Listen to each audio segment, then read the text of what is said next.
Sound को major करने के लिए, साउंड की स्पीड को मेजर करने के लिए जो फॉर्मूला यूज़ किया जाता है वो है v is equals to F lambda, यानी कि speed is equals to frequency multiply by lambda, यानी कि वेवलेंथ ऑफ साउंड। आगे हम लोग एग्जांपल देखते हैं। Calculate the frequency of sound wave of a speed 340 metres पर सेकेंड एंड वेवलेंथ 0.5 मीटर। यानी कि हम लोगों को फ्रीक्वेंसी एक ऐसी साउंड वेव की देखनी है, फ्रीक्वेंसी फाइंड करनी है जिसकी स्पीड है 340 मीटर्स और जिसकी वेवलेंथ है 0.5 मीटर। हम फॉर्मूला यही वाला यूज़ करेंगे, v is equals to F lambda.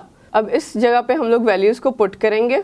क्योंकि हम लोगों ने फाइंड करनी है फ्रीक्वेंसी, तो फ्रीक्वेंसी को हम इक्वल के दूसरी तरफ ले आएंगे और यहाँ से स्पीड को हम जो यहाँ पे मल्टीप्लाई हो रही है ऑपोजिट साइड पे जाके डिवाइड हो जाएगी। तो 340 मीटर पर सेकेंड डिवाइड बाय 0.5 मीटर्स, हमारा आंसर आता है 680 हर्ट्ज़। 680 हर्ट्ज़ हमारी फ्रीक्वेंसी बनेगी इस केस में।